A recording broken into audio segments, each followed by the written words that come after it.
Bonjour à tous, je suis le docteur Pluvy, je suis pneumologue, praticien hospitalier au sein du département de pneumologie et du service d'oncologie multidisciplinaire de l'hôpital Nord à Marseille. On va aujourd'hui parler de vaccination et de cancer.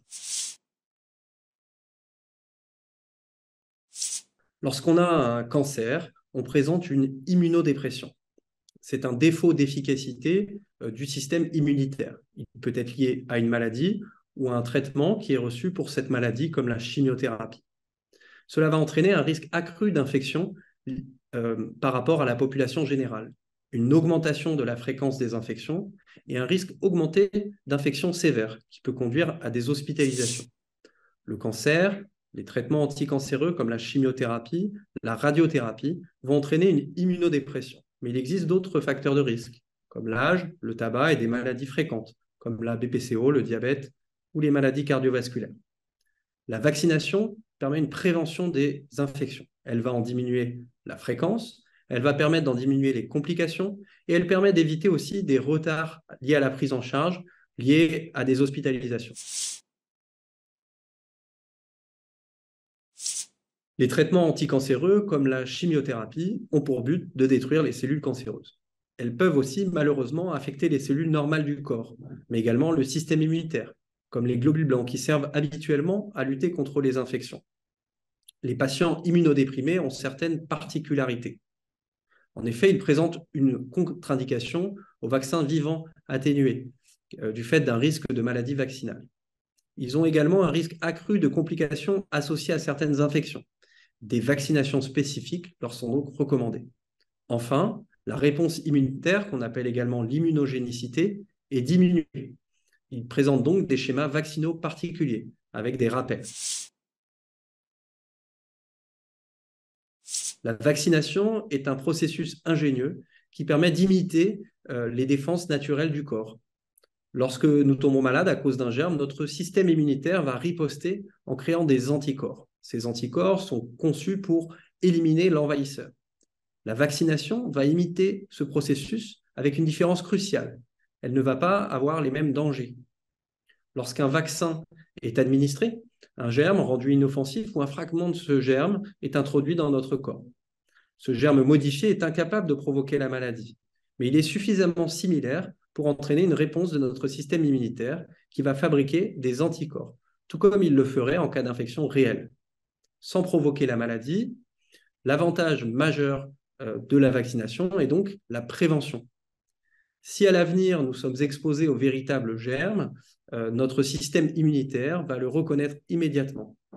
Et grâce à la mémoire immunitaire acquise, il pourra réagir efficacement pour le neutraliser et éviter qu'il puisse nous rendre malades. La quantité d'anticorps produits va diminuer au cours du temps. C'est pourquoi des injections de rappel peuvent être nécessaires. Elle nous protège, cette vaccination, aussi bien individuellement, mais également collectivement, puisqu'elle va permettre d'assurer une protection collective au sein de la communauté. Il est clair que des études montrent que l'infection de la grippe chez les patients atteints de cancer est nettement diminuée par l'utilisation des vaccins. Ainsi, l'incidence peut être réduite de 74%.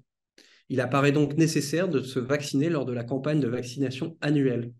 Une dose annuelle est recommandée chez l'adulte et un vaccin haute dose est disponible chez les patients de plus de 60 ans. Lorsque les patients sont en cours de traitement, la revaccination est possible avec une dose de vaccin à 1 mois si la dose a été faite en début de saison. Il est clair que des études montrent que l'incidence des infections invasives à pneumocoque augmente nettement chez les patients atteints de cancer.